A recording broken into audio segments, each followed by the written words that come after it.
सोबत तुझं नाव जोडलं जावं, तुझ्या सोबत माझी ओळख व्हावी। अरे एवढंच, मी आजपासून तुझं नावच नाही, तुझा रंगरूप सुद्धा मी स्वीकारतो, असं गणेशाने भौमाला वचन दिलंय। भौमा,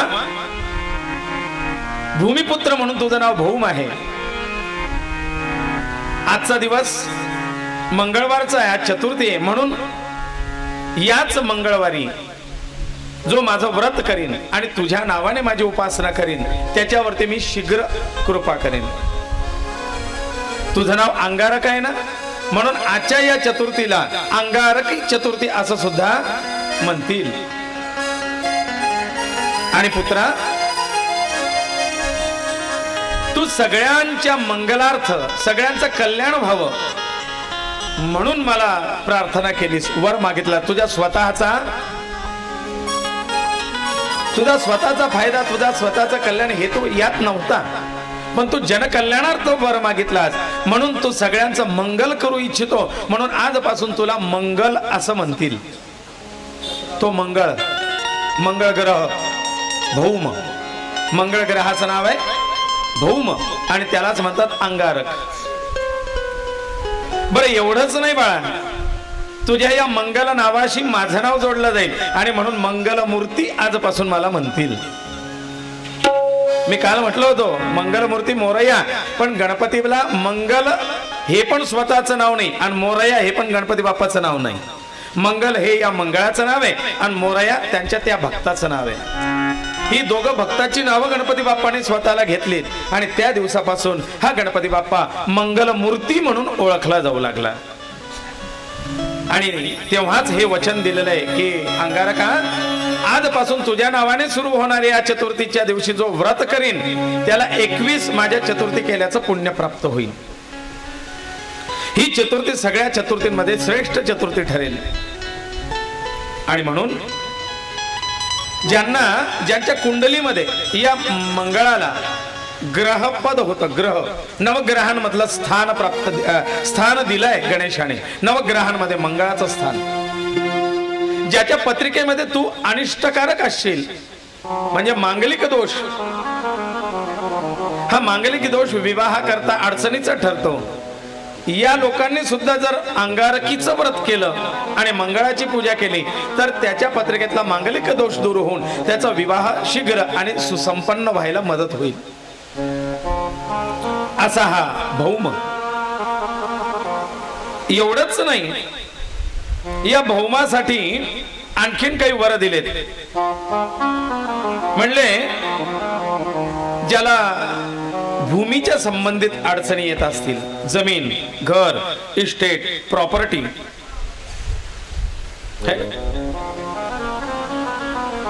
कारण हा मंगळ म्हणजे भूमिपुत्र आहे आणि भूमीच्या संबंधित व्यवहारामध्ये जर अडचणी येत असतील तर त्याच्यासाठी सुद्धा मंगळवारी येणाऱ्या चतुर्थीचं व्रत आणि गणेशाचं पूजन करावं। या मंगळाचं पूजन करावं, त्याच्यावरती भगवान गणेशाचे आणि अंगारक त्या भौमाची कृपा होऊन भूमीच्या संबंधित लाभ त्याला होतील। फक्त हे व्रत करताना करणाऱ्याने शक्यतो लाल रंगाची वस्त्र परिधान करावी, लाल रंगाच्या आसनावरती बसून स्तोत्र वाचन मंत्र जप करावा, प्रवाळाच्या माळेने भगवान गणेशाचा मंत्र जप करावा, लाल रंगाची फुलं गणेशाला अर्पण करावी आणि आपल्या स्वतःच्या कपाळी शेंदुराचा टिळा लावावा। गणेशाचं व्रत करत असताना शेंदूर कपाळी लावलेला नसला तर त्या व्रताचं पूर्ण फळ प्राप्त होणार नाही, हे एका अध्यायातच गणेश पुराणात स्पष्ट लिहिलेलं आहे। ते का, ते पुढे पाहू, पण शेंदुराचा गंध आपल्या कपाळी लावावा आणि मग गणेशाची उपासना करावी, तेव्हा गणेश उपासनेचा परिपूर्ण फळ प्राप्त होईल, असा गणेश पुराणात स्पष्ट उल्लेख आहे। रक्तम लंबोदरम शूर्पकर्णकम रक्तवाससं रक्तगंधानुलिप्तांगम। गणेशाला लाल रंगाचा गंध, लाल रंगाची फुलं, लाल रंगाची वस्त्र, लाल रंगाचं आसन, लाल रंगच प्रिय आहे। भक्तानुकंपिनम देवम जगत्कारणमच्युतम. आणि अशा रक्तपुष्पांनी आणि रक्तवस्तूंनी पूजन करणाऱ्या भक्ताच्या सगळ्या इच्छा मनोकामना हा गणेश परिपूर्ण करतो, मांगलिक दोष घालवतो, मंगळाची सुद्धा कृपा त्याला प्राप्त करून देतो. भूमीच्या संबंधित भूमिपुत्र असल्यामुळे माझं स्वतःचं घर व्हावं अशी माझी इच्छा आहे ना, तर मी या गणेशाची लाल रंगाच्या वस्तूने युक्त पूजा करावी, विशेषतः मंगळवारी करावी आणि त्यात अंगारकी चतुर्थीला तर अवश्य करावी. संवत्सरेण सिद्धींच लभते नात्र संशय. एका वर्षात त्याला रिझल्ट येईल असं स्पष्ट खडखडीत मत ऋषींनी सांगितलेलं आहे.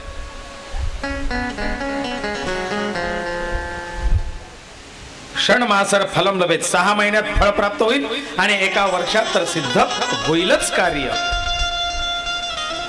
जमिनीच्या संबंधित वाद विवाद, कोर्ट कचेरी, कारण हे सगळे प्रकरण शनी आणि मंगळ या 2 ग्रहांच्या अत्याराखाली येतात. तुरुंगवास, कोर्ट कचेरी, केसेस, वादविवाद, भांडण तंटे, खून, जमीन, शेत, प्रॉपर्टी, वाहन, हे सगळे मंगळाच्या आणि शनी ग्रहाच्या अधिपत्याखाली येतात. आणि म्हणून मंगळ ग्रह अनुकूल व्हावा आणि या मंगल मूर्तीची कृपा होऊन हे कार्य सिद्ध व्हावं याकरता ही उपासना आहे. परत विचारू नका याच्यासाठी काय सांगितलं तुम्ही. कथेच्याच वेळेला लक्ष ठेवत जा. मला नंतर लोकांचे फोन येतात, तुम्ही घरी काल काय सांगितलं, मग तू काय झोप काढले का.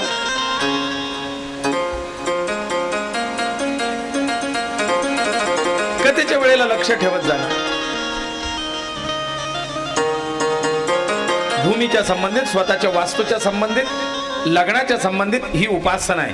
संततीच्या संबंधित सुद्धा चतुर्थीचं व्रत सांगितलं, दुर्वार्चनाचा विधी सांगितला आणि चतुर्थीचं व्रत सांगितलंय.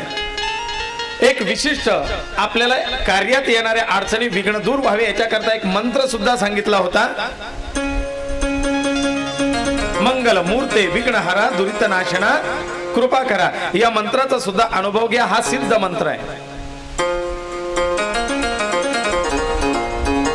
गणेश दादा संगीत आलेले आहेत, संगीत मामांचे चिरंजीव यांनी आणि आम्ही गाणगापूरला ग्रहणाच्या दिवशी त्रिवेणी संगमामध्ये गळ्याभर पाण्यामध्ये बसून हा मंत्र सिद्ध केला. आणि दर ग्रहणाला गाणगापूरला या त्रिवेणी संगमामध्ये या मंत्राची सिद्धी करण्याकरता प्रयत्न आमचा असतो की तिथे गाणगापूरला हजर राहावं आणि त्या त्रिवेणी संगमामध्ये गळ्याभर पाण्यात बसून आम्ही त्याचा जप करावा जोपर्यंत ग्रहण सुटत नाही तोपर्यंत. त्याचे अनुभव घेतलेत, रिझल्ट घेतले.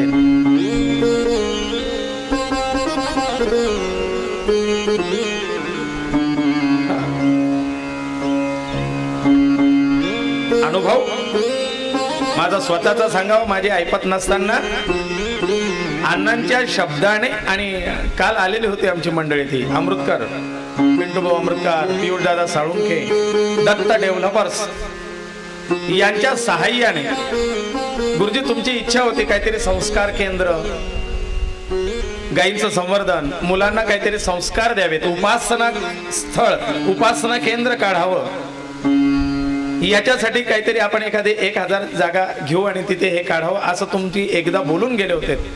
तर आमच्या लँडमध्ये एक असं स्थळ आहे की ज्याला लागून 3000 स्क्वेअर फूटची एक रिकामा ओपन प्लेस पण आहे आणि त्याला लागून 4000 स्क्वेअर फूटची जागा आहे. ही जागा तुम्हाला देतोय. ही बाकीचा अर्धा खर्च आम्ही घेणार आहे, अर्धा खर्च तुम्ही करा.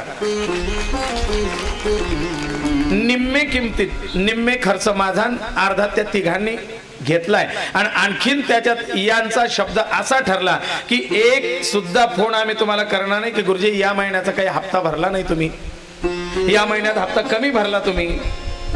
अण्णांना म्हटलं मी 1000 स्क्वेअर फूट सुद्धा घेण्याची माझी परिस्थिती आताच्या 40 गावच्या या परिस्थितीत भाव किती गेलेत नाहीये आणि त्यात हा हप्ता कसा भरायचा. ते म्हटलं गुरुजी एक फोन सुद्धा येणार नाही तुम्हाला, तुम्ही 6 वर्ष चालू द्या नाही तर 10 वर्ष चालू द्या. त्यांची कृपा. अनायासे काम कसं होतंय सहज. आज किती वर्ष झाले मला नाही आठवत, पण माझी स्वतःची, मी स्वतः गाडी घेतलेली नाही 4 व्हीलर, ती संगीतांची कृपा. का या मंत्रावरती निष्ठा, मंत्राचा जप, आपोआप कामं होत आहेत, भूमिलाभ घडतोय. मी म्हणतो माझी परिस्थिती नसताना मला भूमिलाभ दिला आणि तुम्ही सगळे साक्षीदार आहे. भागवत कथेमध्ये अण्णांनी स्वतः 1000चा संकल्प केला होता वामन आणि बलिराजा प्रसंगी, तुमच्या समोर केला होता. बरं मी मागतही नाही आहे त्यांना, मी म्हणतो नको मला तुमच्याकडनं काही. हा व्यवहार आहे, हा व्यवहार संबंधात आडवा येतो, याच्याने व्यवहार संबंध खराब व्हायला नको. मंत्रावरती निष्ठा ठेवा, उपासना करा, तुम्हाला घर बसलं त्याचं रिझल्ट आल्याशिवाय. हा स्व अनुभव, स्वानुभव सांगतो. अनेक असे ही व्रत गणेश पुराणात सांगितलेली आहेत. महाभारतामध्ये भगवान श्रीकृष्ण आपल्या पांडवांना सुद्धा या चतुर्थी व्रताबद्दल सांगतात. तुमच्यावरती आलेलं हे महासंकट आहे ना, हे संकट दूर होण्याकरता, हे संकट दूर होण्याकरता तुम्ही गणेश उपासना करा.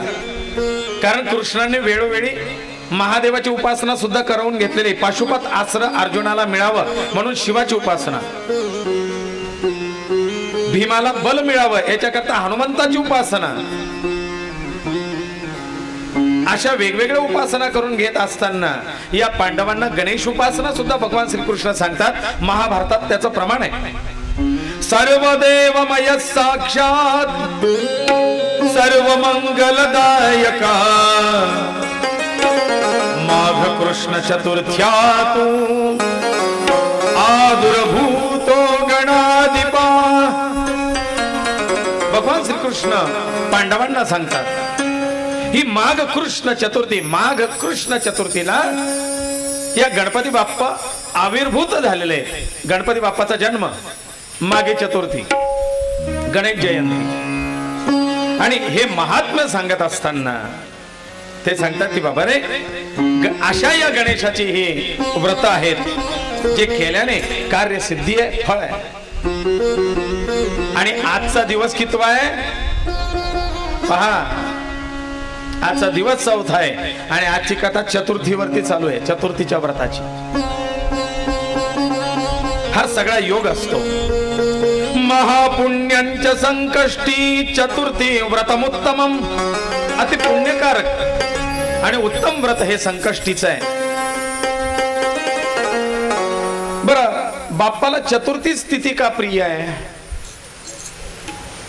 हे ऐकायचं आहे आपल्याला.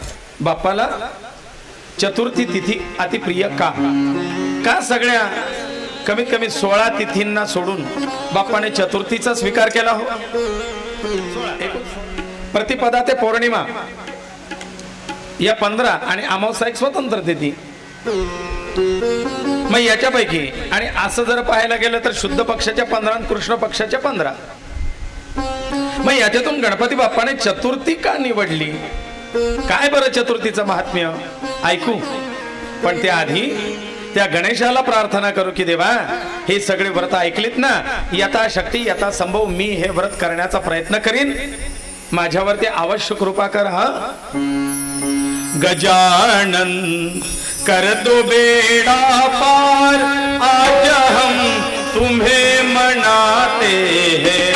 गजानन कर दो बेड़ा पार, आज हम तुम्हें मनाते.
चतुर्थी अत्यंत प्रिय का?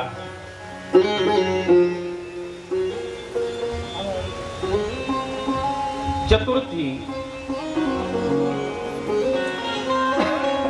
आपल्याकडे फारसं प्रचलित नाही, पण उत्तर भारतात एक व्रत स्त्रियांसाठी चतुर्थीचा प्रसिद्ध आहे. करवा चौथ. या दिवशी चंद्राचं पूजन केलं जातं, पतीचंही औक्षण केलं जातं आणि पतीच्या दीर्घायुष्यासाठी हे व्रत केलं जातं. चतुर्थी कृष्ण चतुर्थीपासून चंद्राचं बळ क्षीण कमी कमी व्हायला लागतं आणि शुद्ध चतुर्थीपासून चंद्राचं बळ वाढायला लागतं. का 14वी का चांद, पूनम का चांद असं का नाही म्हटलं? पौर्णिमेचा चंद्र असतो पूर्ण, पण त्याला डाग असतो म्हणून या ठिकाणी 14वी का चांद. आणि त्याची सुरुवात शुद्ध पक्षाच्या चतुर्थीपासून चंद्राची कला खऱ्या अर्थाने कलेने चंद्र वाढत चालतो. किलो नाही, हा कलेने. आणि कृष्ण चतुर्थीपासून मग ही जी चतुर्थी आहे, चतुर्थीचे 4 अंक हे 4 अवस्थेचे प्रतीक सांगितलेले आहेत. त्वम चत्वारी वाक्पदानी. बरं, या क्षीण होत जाणाऱ्या चंद्राचा नकारात्मक प्रभाव आपल्या शरीरावरती पडू नये म्हणून ही चतुर्थी आहे. गर्भज, देहज, अंतिम आणि वांबज या 4 ठिकाणचे दोष किंवा 4 ठिकाणच्या पीडा किंवा 4 ठिकाणच्या यातना नष्ट व्हाव्या याच्याकरता चतुर्थी करायला सांगितलेली. 4 प्रकारच्या यातना. एक देहज गर्भज यातना, गर्भात होणारी पीडा. दुसरी देहज यातना, या देहाला जीवन जगत असताना अनेक प्रकारच्या यातना होतात, त्या देहज पीडा. तिसऱ्या अंत्यज, मृत्यूच्या समयाला होणाऱ्या पीडा, मरणाच्या वेळी होणारी पीडा. आणि चौथी अंबज. ही वांबज पीडा म्हणजे मृत्यूनंतर त्या जीवात्म्याला घेऊन जात असताना वर्षभरात रस्त्यात यमदूतांकडनं होणारी पीडा. या 4 प्रकारच्या पीडेतून मुक्तता प्राप्त होण्याकरता ही चतुर्थी सांगितलेली आहे.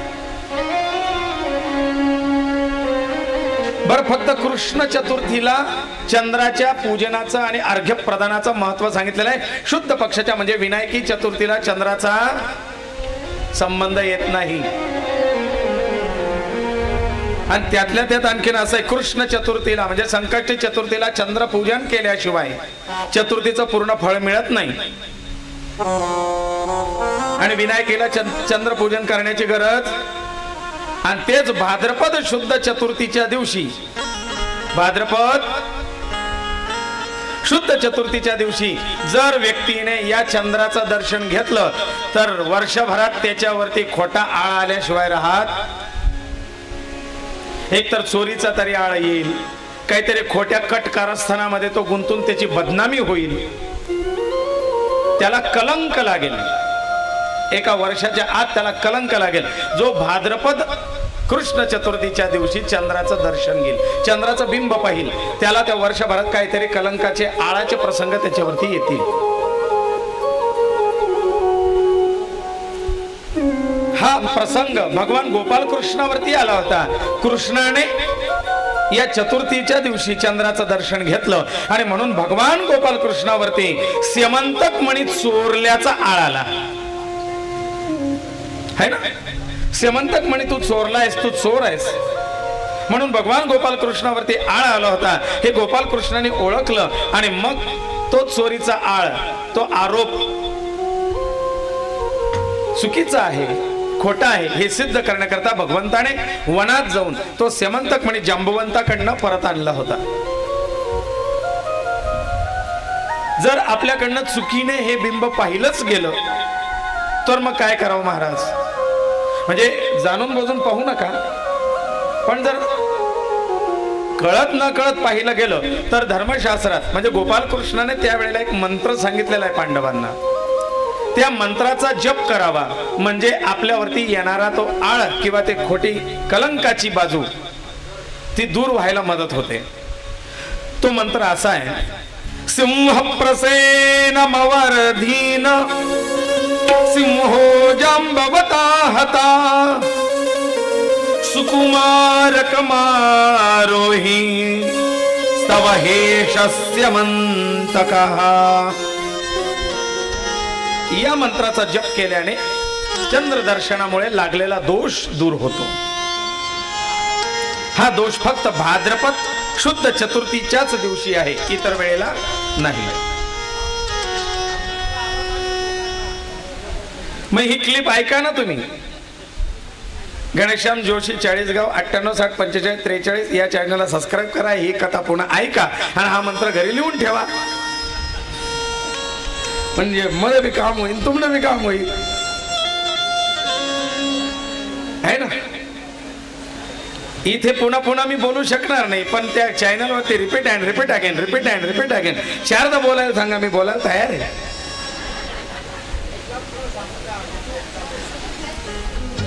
है ना, लक्षात राहील का. कारण आपण असं कागद पेन पण सोबत आणत नसतो की इथे काही एखादा मुद्दा वाटला तर आपण तो लिहू शकू. मोजके 1-2 लोक आहेत जे नोट्स काढतायत, त्यांनी मला दाखवल्या पण. सिंह प्रसेन मवधीन सिंहो जांबवता हताः सुकुमार कमारोही स्तव हेशस्य मंतकः. हा असा मंत्र आहे, म्हणजे स्पष्ट तुम्हाला ऐकायला मिळू शकतो. पुढे विनायकी चतुर्थी, हे झालं सगळं संकष्ट चतुर्थी आणि अंगारकी चतुर्थीच्या बद्दल. आता विनायकी चतुर्थीला तुम्हाला चंद्रपूजनाची गरज नाही. या विनायकी चतुर्थीला एक दुसरं नाव आहे, तिला म्हणतात वरद चतुर्थी. विनायकीचं दुसरं नाव आहे वरद चतुर्थी.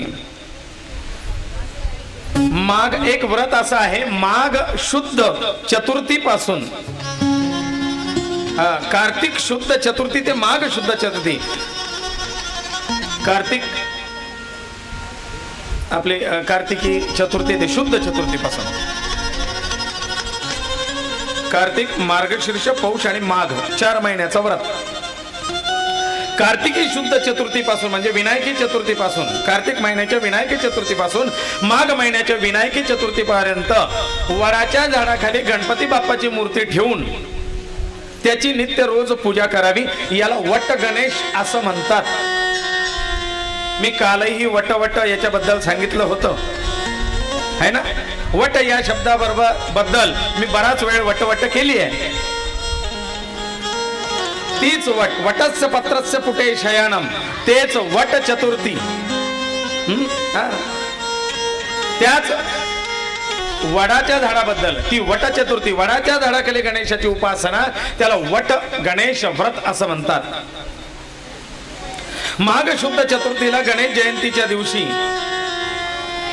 जे व्रत केलं जातं याला तिलकुंद चतुर्थी असं म्हणतात. माघ महिन्याच्या शुद्ध चतुर्थीला तिलकुंद चतुर्थी असं म्हणतात. या दिवशी गणपती बाप्पाला विशेष तिळाचे लाडू अर्पण करावेत, ते प्रिय आहेत. रविवारी येणारी विनायकी चतुर्थी, मंगळवारी येणारी संकष्ट चतुर्थी म्हणजे अंगारक, आणि रविवारी येणारी विनायकी चतुर्थी ही जर आली तर या दिवशी गणेशाला विशेष दुर्वा अर्पण करून व्रत केलं जातं. याला दुर्वा गणपती व्रत असं म्हणतात.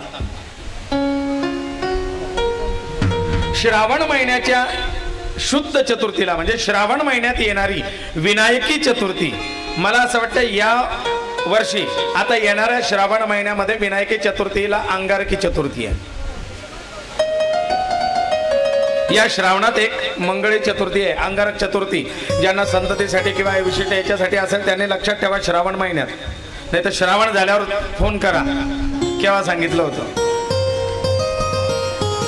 श्रावण महिन्याच्या शुद्ध चतुर्थीला विनायकी चतुर्थीला विशेष नाव आहे. तिला म्हणतात कपर्दी चतुर्थी. काय म्हणतात? कपर्दी.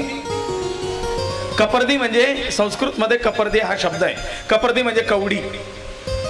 आणि या दिवशी गणपती बाप्पाला विशेष कवडी अर्पण करण्याचं महात्म्य.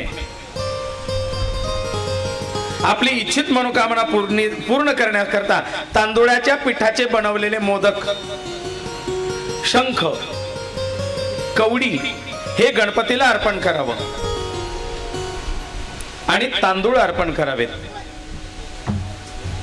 याच्याने आपली इच्छित मनोकामना शीघ्र परिपूर्ण व्हायला मदत होते. तांदूळाच्या पिठाचे म्हणजे उकडीचे मोदक काही लोक म्हणतात त्याला, आहे ना. आता त्याचा नवीन वर्जन निघालाय, मोमो.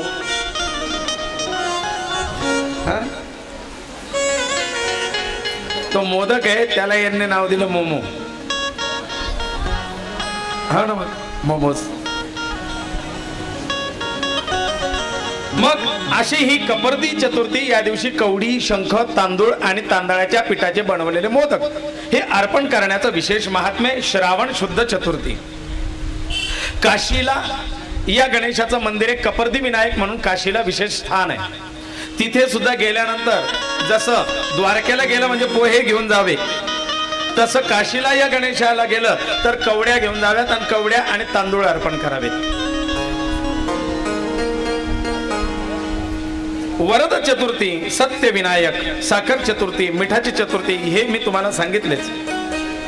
आता दर महिन्याला गणपतीचं विशेष व्रत त्याबद्दल सांगतो. महिन्याला चैत्र महिन्यामध्ये गणपती बाप्पाची वासुदेव स्वरूपामध्ये पूजा केली जाते आणि गणपती बाप्पाच्या प्रित्यर्थ सुवर्ण दानाचं विशेष महत्व आहे. वैशाख महिन्यामध्ये संकर्षण स्वरूपामध्ये गणेशाची पूजा केली जाते.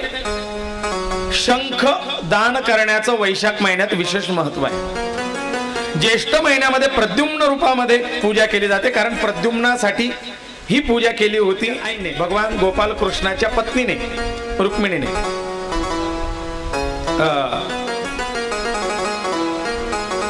सांबाच्या वेळेला पण केली होती, प्रद्युम्नाच्या वेळेला पण केली होती. द्वारका आपलं द्वापार युगात भगवान गोपाल कृष्णाने आणि गोपाल कृष्णाच्या पत्नीने, रुक्मिणीने सुद्धा कसं व्रत केलंय हे तुम्हाला सांगणारच आहे.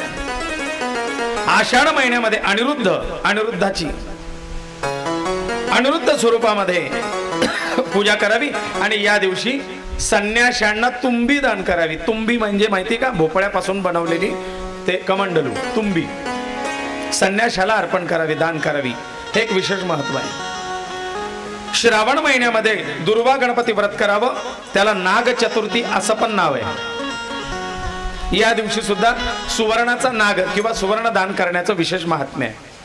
भाद्रपद महिन्यामध्ये सिद्धिविनायक गणेशाची पूजा करावी. गणेशोत्सव 10 दिवसाचा. भाद्रपदाची शुद्ध चतुर्थी दरवर्षी येणार है ना. चतुर्दशी पर्यंत लाडू मोदक घेऊन एक दिवस निरोप घेणार, 14 पर्यंत, अनंत चतुर्दशी पर्यंत. म्हणून हा सिद्धिविनायक गणेशोत्सव, पार्थिव गणेश उपासना विशेष महत्व आहे. आणि या महिन्यात गोदानाचं विशेष महात्म्य आहे.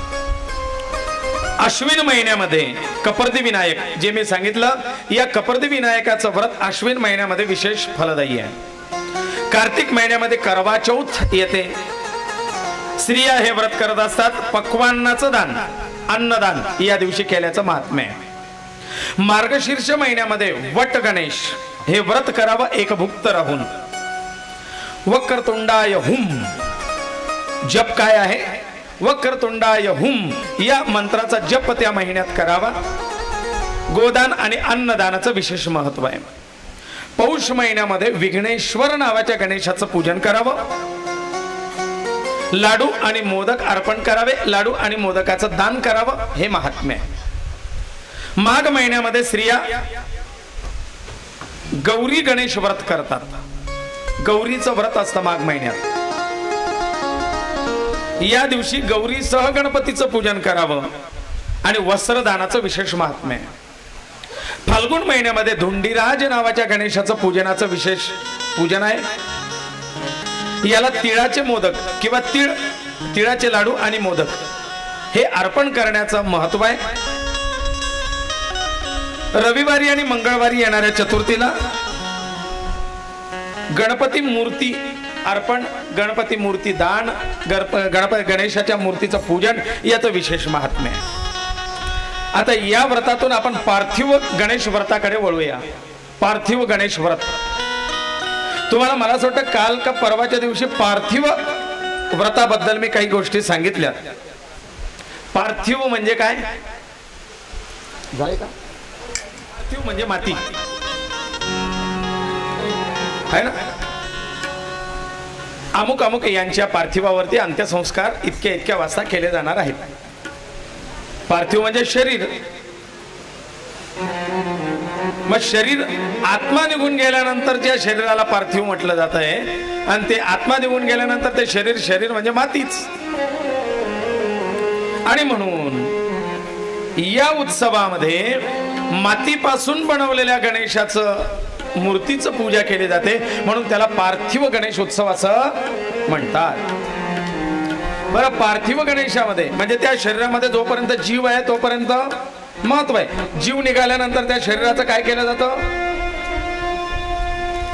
तसं 10 दिवसाची त्या गणेशाची उपासना झाली की तो गणेश, त्या मूर्ती ती पार्थिवच मूर्ती, त्याच्यातलं गणेश तत्व निघून जातं. राहतं ते फक्त पार्थिव गणेश. त्या पार्थिव गणेशाचं विसर्जन झालंच पाहिजे. आपल्याकडे ते वर्ष ठेवायची पद्धत आहे, म्हणजे हौस आहे असं म्हणा. शास्त्र असं सांगतं की पार्थिवाचं विसर्जनच ते ठेवणे नाही. कारण पार्थिव म्हटल्यानंतर त्याच्या चैतन्यच नाही. मग अशा मातीपासून बनवलेल्या गणेशाला 10 दिवस स्थापन करावं, त्याची विधिवत प्राणप्रतिष्ठा करावी, त्याचं पूजन करावं, नित्य उपचाराच्या गोष्टी षोडशोपचार, पंचोपचार, दशोपचार काय जे असतील ते समर्पित करावेत.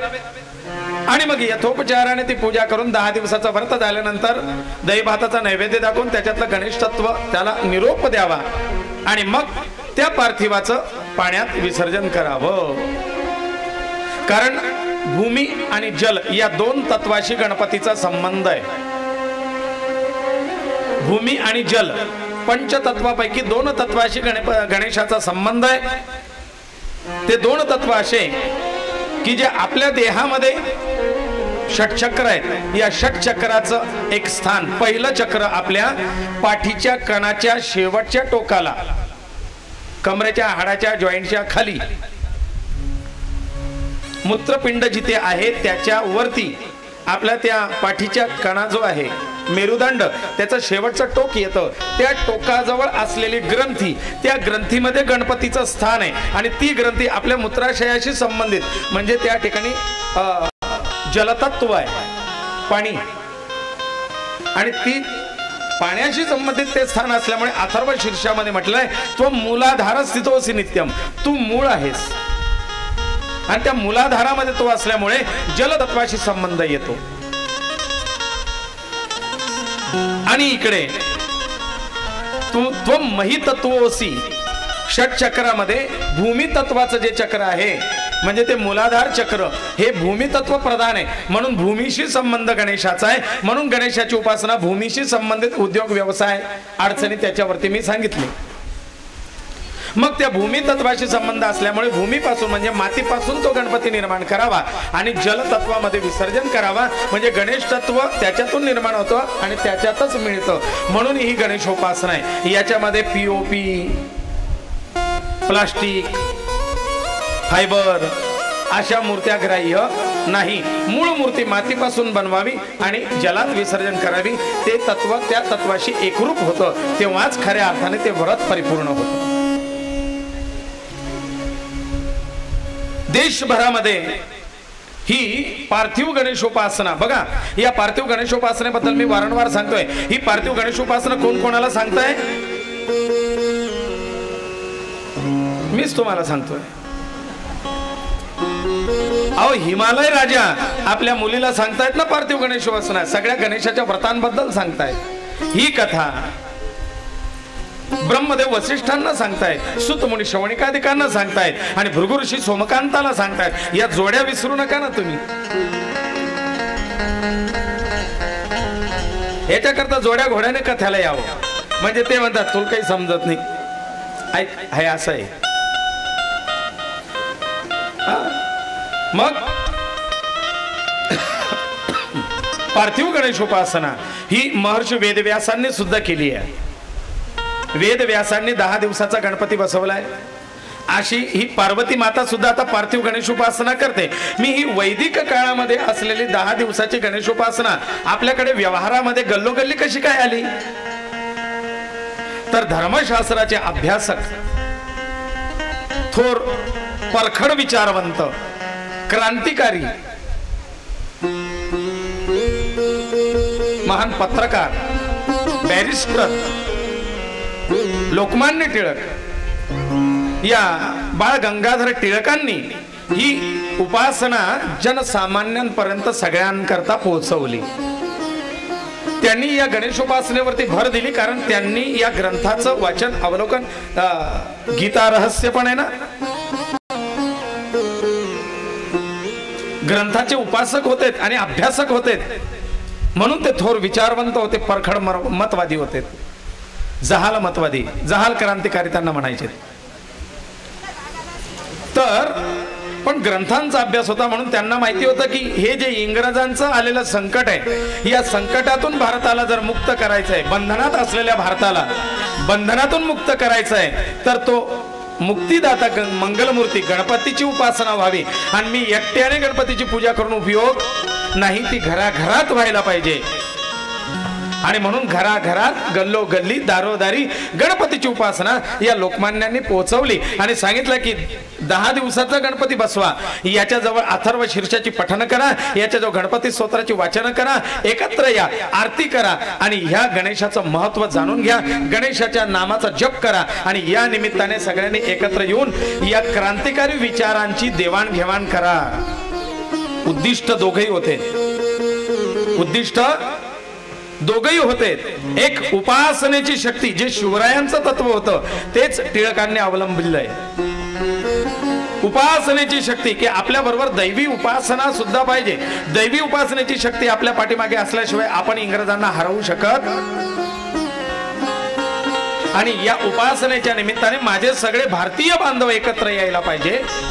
आपल्या जाती, आपले धर्म, आपले पंथ, आपले मतभेद, आपले वादविवाद हे सगळे विसरून एकत्र या, एका व्यासपीठावरती या, सगळे भारतीय बनून या. आणि भारतीय बनून सगळ्यांनी एक विचार करा की मला या इंग्रजांना, ज्यांनी माझ्या भारतावरती कब्जा करून ठेवलाय, या इंग्रजांना कसं हरवता येईल आणि या इंग्रजांच्या तावडीतून माझा स्वतंत्र भारत कसा मुक्त करता येईल. माझ्या या सुंदर भारताला, जो एक काळी सुजलाम सुफलाम आणि सोनेकी चिडिया होता, या भारताला या इंग्रजांच्या तावडीतून कसं सोडवता येईल, याकरता सगळ्या जाती, पंथ, धर्म, मतभेद, विचार हे सगळे सोडा आणि एकत्र या. आणि त्यावेळेला लोकमान्य टिळकांच्या आव्हानानुसार हिंदू, मुस्लिम, शीख, ईसाई, बौद्ध, जैन सगळ्या धर्मातल्या आणि जातीतल्या, पंथातल्या लोकांनी आपापले विचार, मतभेद, वादविवाद सगळे सोडलेत आणि एकत्र आलेत या गणेशोत्सवाच्या निमित्ताने. आणि सगळ्यांनी क्रांतिकारकांना,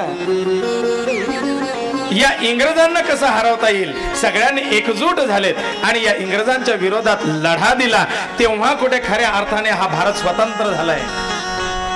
इथे उपासनेची शक्ती पण होती आणि शक्तीची उपासना सुद्धा होती. एखादं घेता येईल देशभक्तीपर.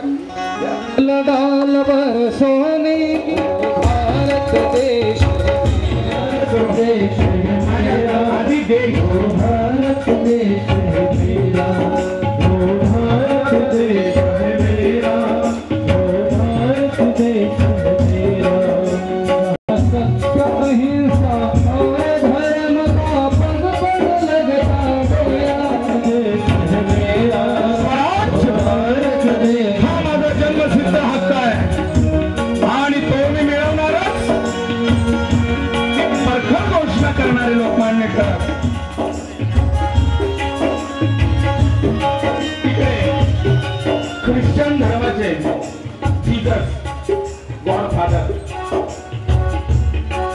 नंबर 2 मुस्लिम धर्म मोहम्मद पैगंबर पुढे हिंदू धर्माचे प्रवर्तक गोळवलकर गुरुजी RSS लोकमान्य टिळक हातात तिरंगा घेतलेले भगतसिंग आपल्या खाकीमध्ये रुबाबदार अवस्थेत तुम मुझे खून दो मैं तुम्हें आजादी दूंगा ही घोषणा करणारे सुभाष चंद्र बोस चंद्रशेखर आजाद आजादी के लिए जान दिया गया आणि हा प्रत्येक भारतीयाच्या तन मनामध्ये बसलेला भारत प्रेमी क्रांतिकारी अशी ही व्यासपीठावरती सगळ्यांची उपस्थिती झालेली आहे.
याच्यात सुद्धा धन्यता आहे. बस याच्यात सुद्धा धन्यता आहे. आणि 3-4 दिवस झाले नाही मागितलं, पण एवढं सगळं करणारे आमच्या बाईंच्या पण नावाने एकदा टाळ्या वाजवून द्या.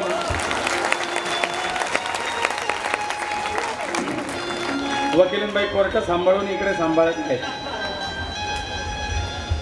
अशा प्रकारे खुर्च्यातून द्या वाटलं त्यांना बसायला.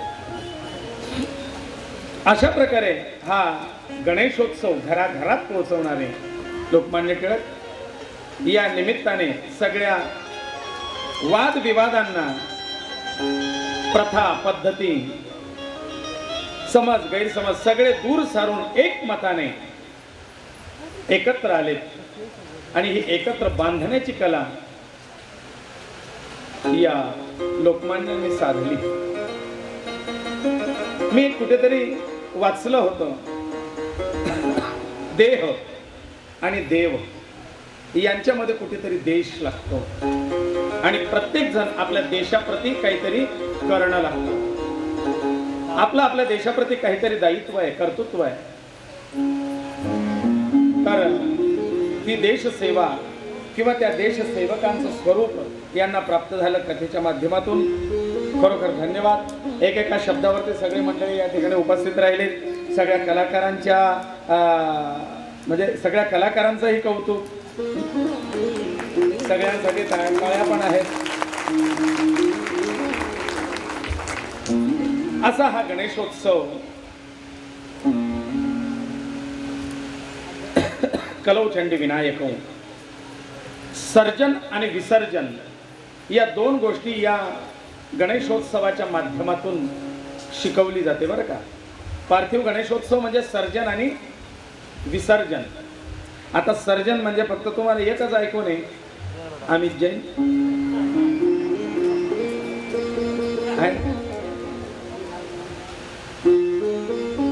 सर्जन म्हणजे ते सर्जन नाही, सर्जन निर्मिती निर्माण करणार आणि विसर्जन डिस्ट्रॉय नष्ट करणार. मग या ठिकाणी त्या मातीपासून त्या गणेशाची निर्मिती करणे, त्याचं उपासना करणे, त्याचं पुन्हा विसर्जन करणे. बघा आठवत असेल तर शिवपुराणामध्ये सुद्धा सर्जन आणि विसर्जन, मातीपासून शिवलिंग तयार करावं, त्याची अर्चना करावी, ते पाण्यात विसर्जन करावं असा एक विधी सांगितला होता. त्याला लिंगार्चन नावाचा विधी आहे. आणि ते शिवलिंग काय महादेवाच्या पिंडी सारखे करायचे नाही, अंगठ्या एवढाले गोलाकार गोल गोल गोल गोल शिवलिंग शाळुंका त्या करायच्या आहेत आणि त्याचं पूजन करायचं, त्याला अक्षता लावायच्या म्हणजे त्याची पूजा झाली हे लक्षात येण्याकरता. आणि अशा 108, 1008, 1,00,000, 10,000 अशा त्या शिवलिंगांचं पूजन करून त्याचं विसर्जन करणे असं एक विधी आहे. त्याला लिंगार्चन विधी असं म्हणतात. शिवाचा श्रावण महिन्यात. आणि गणेशाचा ही सर्जन आणि विसर्जन असा हा विधी आहे हा पार्थिव गणेशोत्सवामध्ये. 10 दिवस सुतकाचे, 10 दिवस वृद्धीचे, 10 महिने गर्भाचे, त्याचेच प्रतीक म्हणून हे 10 दिवस आहे गणेशाचे. 10 दिवसाचा काळ, नवरात्र 10 दिवस, 9 रात्रांदा वेळेची ही 10-10ची संख्या त्या करता आहे. मग अशी ही पार्थिव गणेशोपासना वेद व्यासांनी सुद्धा केली आहे. यशोदा मातेने सुद्धा 10 दिवसाचा गणपती बसवलाय बरं. सांगणार आहे तुम्हाला गोष्ट. दत्तात्रेयांनी, दत्त प्रभूंनी सुद्धा गणेशोपासना केली आहे, गणेशाची स्थापना केली आहे. बरं आता गणेशोपासनेमध्ये गणपती कसा घ्यावा, कोणता घ्यावा, किती घ्यावा आहे ना. डावा घ्यावा का उजवा घ्यावा आहे ना. 2 हाताचा घ्यायचा, 4 हाताचा घ्यायचा, 10 हाताचा घ्यायचा, 6 हाताचा घ्यायचा. एवढे बारकावेत उपासना पद्धतीमध्ये. ऐका, आधी गणपतीचे मंत्र सांगतो. उपासनेमध्ये मंत्र कोणते घ्यावेत. एकाक्षर गणेशाचा एकाक्षर मंत्र सांगितलाय गणेश पुराणात. पहिला तर ओंकार रूपाचा ओम, दुसरा आहे गंग है ना, गंग. षडाक्षरी मंत्र सांगितलेला आहे गणेशाय नमः. षडाक्षर मंत्र आहे गणेशाय नमः. वक्रतुंडाय हुम. कोणता आहे? वक्रतुंडाय हुम. हे गणेश पुराणात लिहिलेले मंत्र आहेत. पुढे ओम गजानन श्री गजानन. पुढे ओम गंग गणपतये नमः. मंगल मूर्ते विघ्न हरा दुरित नाशना कृपा करा. ही मंत्र आहेत. श्री गजानन जय गजानन अशा काही मंत्रांच्या, विशिष्ट मंत्रांच्या जपाने आपल्याला कार्यसिद्धी प्राप्त करून घेता येते. मग वैदिक मंत्र आहेत. गणानां त्वा गणपती हवामहे. नमो गणेभ्यो गणपतिभ्यश्चवो नमो नमो. व्रातेभ्यो व्रातपतिभ्यश्चवो नमो नमो. गृत्सेभ्यो गृत्सपतिभ्यश्चवो नमो नमो. विरूपेभ्यो विश्वरूपेभ्यश्चवो नमः. सोमानं स्वरणं कृणहि असे अनेक मंत्र आहेत वैदिक संस्कृतीत. आता गणेशाच्या मूर्तीबद्दल सांगतो. गणेशाच्या मूर्ती, पहिली मूर्ती सोन्याची, चांदीची, तांब्याची, पंचधातूची, नसेल पितळाची, मातीची पार्थिव गणेश. त्याच्यानंतर स्फटिकाची, पारद गणेश, पाऱ्याचा गणेश, गंडकी नदीच्या शिळेत बनवलेला गणपती, गंडकी नदीच्या शिळेचा बनवलेला गणपती, नर्मदा नदीत सापडलेला लाल तांबडा दगड, तांबडा गणेश, नर्मदेश्वर पण लाल है ना, नर्मदेश्वर शिवलिंग, तर हा लाल तांबडा दगड जो नर्मदेच्या पात्रात सापडतो तो स्वयं गणपती सांगितलेला आहे. प्रमाण गजानन विजय ग्रंथ वाचा गजानन महाराजांचा, त्याच्यात गजानन महाराजांनी सुद्धा या लाल तांबड्या गणेशाची उपासना सांगितलेली आहे आणि ओम गंग गणपतये नमः या मंत्राचा जप सांगितलेला आहे. कोणी? शेगावीचे, त्यांचं नावही आणि ते भक्तही. हा, नाशिक जवळ एक क्षेत्र आहे, त्या ठिकाणी गजानन महाराजांची तपोभूमी आहे. तिथे गजानन महाराजांनी गणपती बाप्पाची उपासना केली आहे आणि इथे त्यांना गणपती बाप्पांनी दर्शन देऊन आशीर्वाद दिले. गणेश प्रसिद्ध आहे, गणपती बाप्पांची सिद्धी गजानन महाराजांना प्राप्त झालेली आहे. आणि गजानन महाराजांचा मंत्र कोणता आहे? गण गण गणात गण गण गणात गण गण गणात बोते, गण गणात गण गण गणात गण गण गणात बोते, गण गण गणात गण गण गणात बोते, गण गण गणात गण गण गणात बोते, गण गण गणात गण गण गणात गण गण गणात बोते, गण गणात गण गण गणात बोते. बाबा म्हणत होते गण गण गणात बोते, बाबा म्हणत होते गण गण गणात बोते, बाबा म्हणत होते गण गण गणात बोते, बाबा म्हणत होते गण गण गणात बोते, गण गण गणात गण गण गणात गण गण गणात बोते. संत सद्गुरु गजानन महाराज. शेगावीचे गजानन महाराज हे गणेशाचे अवतार, गणेशाचं रूप, गणेशाचे भक्त, गणेशाचे उपासक, गणेशाचे कृपापात्र. आणि माझ्या अल्पबुद्धीनुसार, माझ्या अभ्यासानुसार, माझा विचार असा आहे की गणपती बाप्पा आपला गजानन महाराज हा जो मंत्र म्हणत होते याचा गजानन विजयामध्ये अर्थ पण दिलाय, गणी गणात बोते. पण हा मंत्र षटकर्णी होऊ नये म्हणून गजानन महाराज अशा रीतीने म्हणत असावेत. खऱ्या अर्थाने हा मंत्र म्हणून पहा, गण गण गणात बोते, गण गण गणात बोते, गण गण गणपते, गण गण गणपते, गण गण गणपते, गण गण गणपते, गंग गणपतये गंग गणपतये गंग गणपतये गण गण गणात गंग गणपतये गंग गणपतये. हा गंग गणपतये हाच मंत्र असावा, पण महाराजांच्या अति स्पीडने उच्चारामुळे भक्तांना तो गण गण गणात होते गंग गण गणात होते असा ऐकू येत असावा, असं माझ्या अल्पमतीने मला वाटतंय. कारण आजपर्यंत कुठल्या शास्त्रात, पुराणात, वेदात हा गण गण गणात बोते कधी ऐकून तो फक्त गजानन महाराजांच्याच मुखात. पण हा गजानन महाराजांचा उच्चार आणि ऐकणाऱ्यांचा फरक पडला असावा. तो गंगंगणात होते गंगंगणपते गंगंगणपते गंगंगणपते गंगंगणपते. मग ऐकणाऱ्याने ऐकलं तो गंगंगणपते गंगंगणात होते असं काहीतरी महाराज म्हणतात, लिहून ठेव. पण तो मंत्र असावा गंगंगणपतये नमः. कारण गजानन महाराजांनी नाशिक जवळ गणेशाची उपासना केली आणि गणपती बाप्पांची आशीर्वाद आणि सिद्धी त्यांना प्राप्त झाली याचं प्रमाण आहे. मग ते दुसराच मंत्र म्हणत बसण्यापेक्षा आपल्या आराध्याचा मंत्र का नाही म्हणणार? तो त्यांच्या आराध्याचाच मंत्र आहे, ओम गंग गंग गणपतये नमः.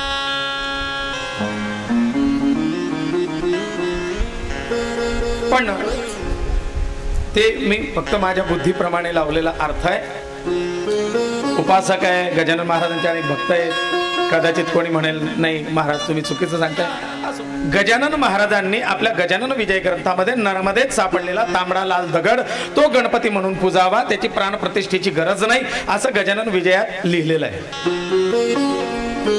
दुसरं, मातीची मूर्ती, पार्थिव गणेश. तिसरी रक्तचंदनाच्या लाकडापासून बनवलेली गणेशाची मूर्ती. पुढे पांढऱ्या रुईच्या खोडात, पांढरी रुई आहे ना, श्वेतार्क, पांढऱ्या रुईच्या 12 वर्ष झालेलं जुनं झाड, पांढरा अर्क, ज्या वृक्षाला 12 वर्ष वय झालेलं आहे त्या वृक्षाच्या मुळाशी ते जर व्यवस्थित करून काढलं तर मुळाशी आपोआप गणपतीचा आकार तयार होतो. मी पाहिलेलं आहे, मी काढलेलं आहे, आमच्या घरी पण होता. आमच्या दाराशी पांढरी रुई मोठी होती, एवढं जाड खोड होतं.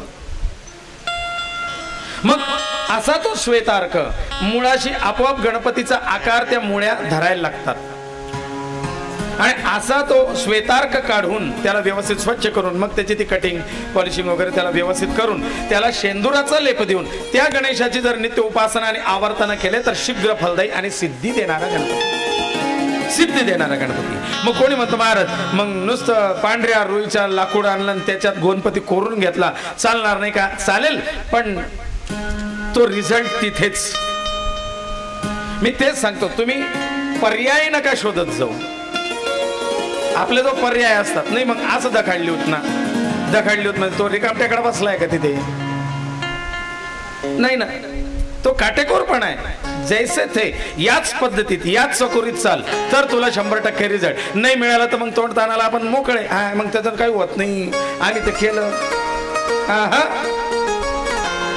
करा ना काटेकोर, शास्त्र शुद्ध पद्धतीने उपासना करा.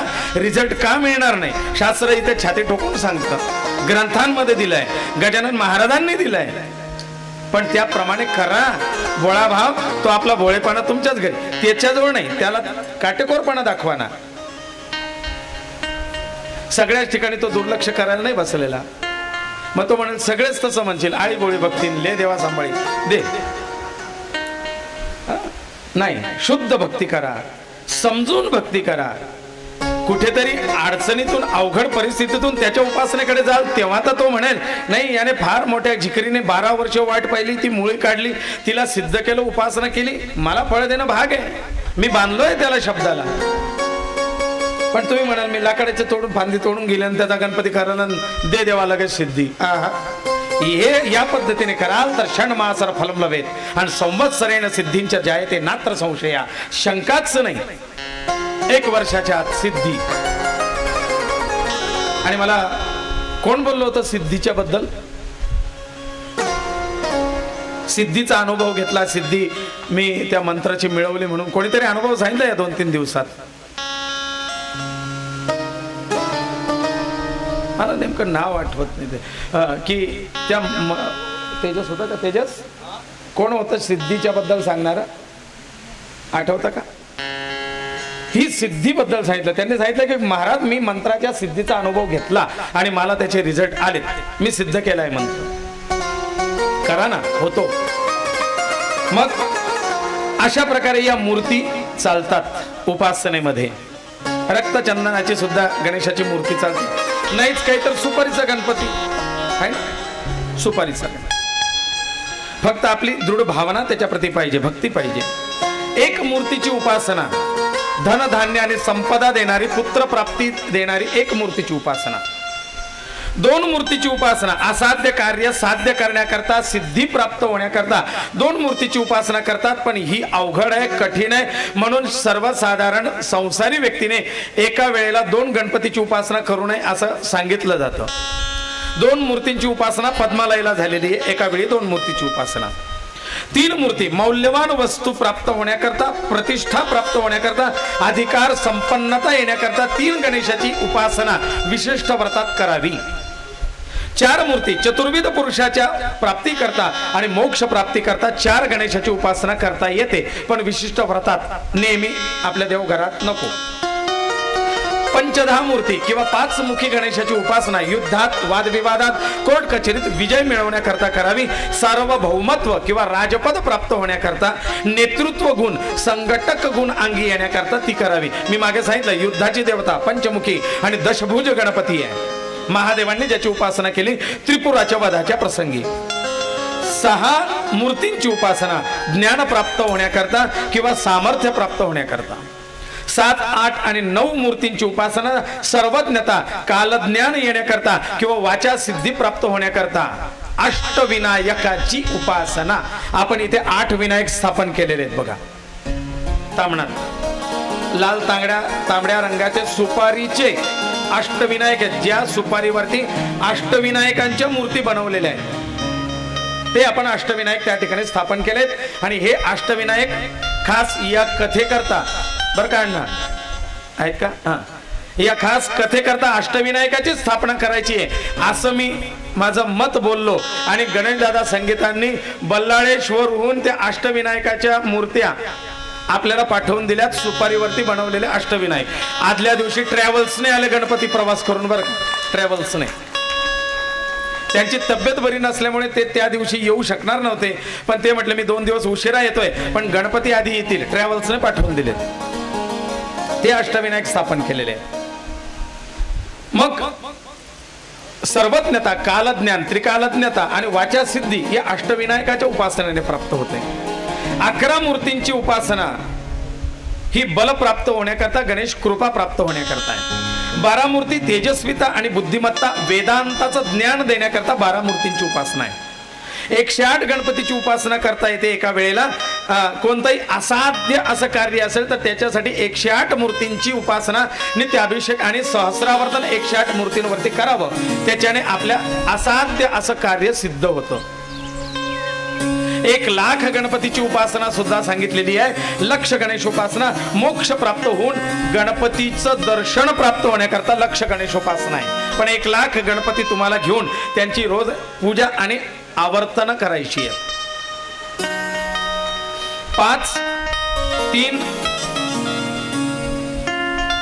5 मूर्तींची एका वेळेला 5 गणपतींची 3 किंवा 7 दिवस विधिवत पूजा करून त्याच्यावरती सहस्र आवर्तन जर केलेत तर अशा अनुष्ठानाने सिद्ध झालेल्या गणेशाची उपासना बंदिवासातून सुटका देते. एखादा बंदिवासात असेल आणि खरोखर तो निर्दोष आहे पण त्याला विनाकारण काहीतरी कटकारस्थान करून त्याला अडकवून ठेवलेलं आहे, तर अशा बंदिवासातून मुक्तता होण्याकरता 3 किंवा 7 दिवस 5 गणेशाची उपासना, 5 गणपती स्थापन करून त्याच्यावरती सहस्रावर्तन करावे. तो बंदिवासातून असलेला व्यक्ती निर्दोष मुक्त होण्याकरता मदत होते.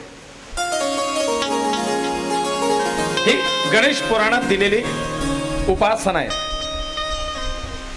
संकट दूर होतात असे मुख्य गणपती जे 8 विनायक सांगतोय ना, हे फक्त आपल्याला माहिती आहे. एक बल्लाळेश्वर, एक मोरगावचा मोरेश्वर, रांजणगावचा महागणपती. पण ते 8 विनायक कोण, मूळ त्यांची नावं काय, हे टोपण नावं झालेत. बल्लाळेश्वरचा गणपती बल्लाळ नावाच्या बाळामुळे आला म्हणून त्याचं नाव बल्लाळेश्वर असं पडलं. पण तो मुख्य कोणता गणपती हे आपल्याला माहिती नसतं. नारायण फक्त आपल्याला माहिती आहे, नारायण नारायण. पण नवनाथांच्या स्वरूपात 9 नारायणांनी अवतार घेतले. ते कवी नारायण, हरिनारायण है ना, ते असे 9 नारायण. ते 9 नारायण कोण हे आपल्याला माहितीच नव्हतं. नारायण सुद्धा 9 आहेत. तसं अष्टविनायक मूळ कोण, नावायका. पहिला मणिकर्ण विनायक, मणिकर्ण विनायक. दुसरा आसा विनायक. तिसरा सृष्टी विनायक. चौथे यक्ष विनायक. 5वे गजकर्ण विनायक. 6वे चित्रघंट विनायक. 7वे सुमंगल विनायक. आणि 8वे आहेत मित्र विनायक. हे खरे अष्टविनायक आहेत. आणि हे जे नाव आपण नेहमी वाचतो हे त्यांनी त्या निमित्ताने धारण केलेलं नाव आहे. मोरेश्वर, मोरावरती बसले होता म्हणून मयुरेश्वर. पण मूळ नाव ही आहेत या अष्टविनायकांची. आता पुढे गणेशाचं स्वरूप सांगतो. गजाननं भूतगणादिसेवितं कपीथजम्बो फलचारु भक्षणं उमासुतं शोकविनाशकारकं नमामि विघ्नेश्वर पादपंकजं. या विघ्नेश्वराचं स्वरूप समजून घेताना, त्या गणेशाची तेवढ्या मूर्तींची त्या मूर्तीची तशी उपासना करताना कशी करावी, त्याला भक्तीने शरण जावं, मनोभावे त्याची प्रार्थना करावी.